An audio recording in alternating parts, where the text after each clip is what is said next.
সরকার যদি না চায়, যেটা আমরা অতীতে দেখেছি, তাহলে নির্বাচন কমিশনের পক্ষে সুষ্ঠু নিরপেক্ষ নির্বাচন করাটা প্রায় অসম্ভব। আগামী জাতীয় সংসদ নির্বাচন সুষ্ঠু করতে নির্বাচন কমিশনের ভূমিকাই প্রধান। দিনকে রাত করা ছাড়া, রাতকে দিন করা ছাড়া সুষ্ঠু নিরপেক্ষ নির্বাচনের খাতিরে নির্বাচন কমিশন সব কিছুই করতে পারে। শুধু সুষ্ঠু নির্বাচন নয়, আমরা একটা গণতান্ত্রিক উত্তরণ ঘটাতে পারবো, একটা কার্যকর যে গণতান্ত্রিক ব্যবস্থা আমরা প্রতিষ্ঠিত করতে পারবো। তো আমি উপভোগ করেছি তোমাদের উভয়েরই বক্তব্য।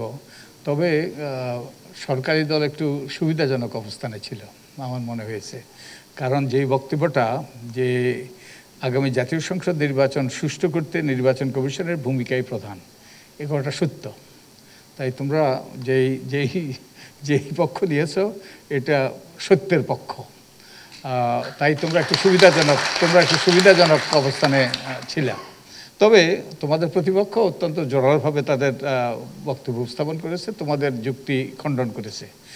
এবং তাদের যুক্তি হলো, তারা যদি অন্যভাবে উপস্থাপন করেছে যে হ্যাঁ, সুষ্ঠু নিরপেক্ষ নির্বাচনের জন্য নির্বাচন কমিশনের ভূমিকা প্রধান, কিন্তু এটাই একমাত্র নিয়ামক শক্তি নয়।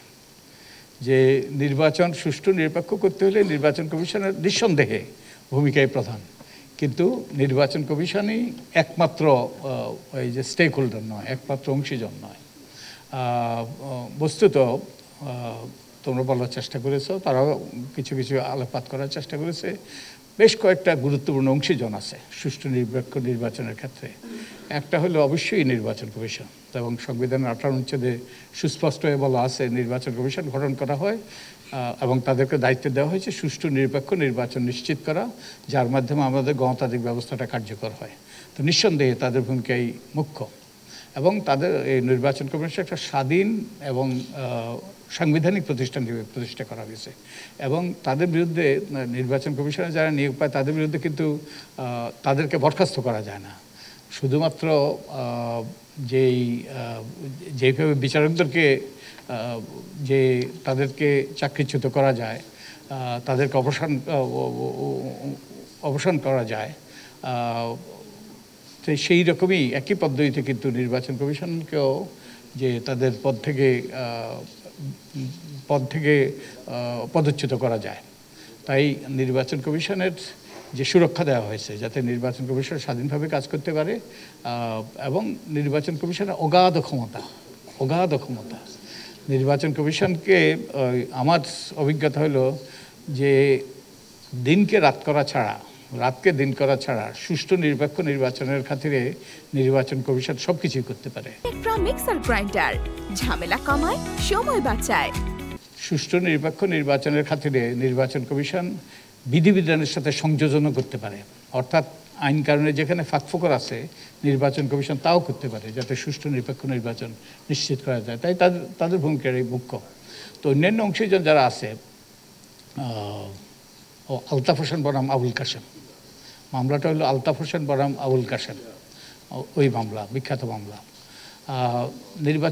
নির্বাচনের ক্ষেত্রে বেশ কয়েকটা অংশীজন আছে, গুরুত্বপূর্ণ অংশীজন। অবশ্যই নির্বাচন কমিশনের সবচেয়ে গুরুত্বপূর্ণ অংশীজন, সাংবিধানিক প্রতিষ্ঠান হিসেবে তাদের দায়িত্ব। এরপরে হলো সরকার যদি না চায়, যেটা আমরা অতীতে দেখেছি, তাহলে নির্বাচন কমিশনের পক্ষে সুষ্ঠু নিরপেক্ষ নির্বাচন করাটা প্রায় অসম্ভব। কারণ সরকার চাইলে সেই পক্ষপাতদুষ্ট নির্বাচন কমিশনদেরকে নিয়োগ অতীতে দিয়েছে, সেরকমই দিতে পারে। আর সরকার যদি লেভেল প্লেয়িং ফিল্ড তৈরি করা না হয়, তাহলে কিন্তু নির্বাচন সমতল ক্ষেত্র, লেভেল প্লেয়িং ফিল্ড মানে সমতল ক্ষেত্র যদি তৈরি করা না হয়, তাহলে নির্বাচনটা হবে পক্ষপাতদুষ্ট। তো এই সরকার মানে কে? সরকার মানে প্রশাসনিক কর্মকর্তারা, এবং প্রশাসনিক কর্মকর্তাদের অনেকেই কিন্তু রিটার্নিং অফিসার হয়, ডিসিরা রিটার্নিং অফিসার হয়, এবং ইউএনরা এই যে এজিস্ট্যান্ট রিটার্নিং অফিসার হয়। তারপরে আইনশৃঙ্খলা রক্ষাকারী বাহিনী গুরুত্বপূর্ণ ভূমিকা পালন করে। আমরা দেখেছি 2018 সালের নির্বাচনে আইনশৃঙ্খলা রক্ষাকারী বাহিনী কি আগ্রাসী ভূমিকা পালন করেছে বিরোধী দলের বিপক্ষে। তো এই প্রশাসন এবং আইনশৃঙ্খলা রক্ষাকারী বাহিনী যদি সঠিক ভূমিকা পালন না করে, ইতিবাচক ভূমিকা পালন না করে, তাহলে নির্বাচন কমিশনের পক্ষে সুষ্ঠু নিরপেক্ষ নির্বাচন করাটা দুরূহ। তারপরে হলো রাজনৈতিক দল। তোমরা সঠিকভাবে বলেছ, রাজনৈতিক দল অত্যন্ত গুরুত্বপূর্ণ অংশীজন। রাজনৈতিক দল এবং তাদের প্রার্থীরা, তারা যদি ছলে বলে কলে কৌশলে নির্বাচনী বৈতরণী পার হইতে চায় এবং তারা যদি ওই হুন্ডা গুন্ডা তারপরে ওইসব টাকার খেলা এইসব যদি করে, তাহলে নির্বাচন সুষ্ঠু করাটা দুরূহ হয়ে দাঁড়ায়। তো তাহলে সরকার যে নির্বাচন কমিশনের পাশাপাশি সরকার একই সাথে যে রাজনৈতিক দলগুলোর ভূমিকা অত্যন্ত গুরুত্বপূর্ণ। তারপরে আছে এখানে গণমাধ্যম। গণমাধ্যমের গুরুত্বপূর্ণ ভূমিকা আছে। তারা সঠিক তথ্য তুলে ধরবে এবং অন্যায় যেখানে ঘটছে সেগুলো তুলে ধরবে এবং তারা অনুসন্ধানী রিপোর্ট করবে। তারা সত্যটা তুলে ধরবে যাতে অসত্য কোনো স্থান না পায়। তো তাই গণমাধ্যমের ভূমিকা অত্যন্ত গুরুত্বপূর্ণ, আর নাগরিক সমাজের ভূমিকা অত্যন্ত গুরুত্বপূর্ণ।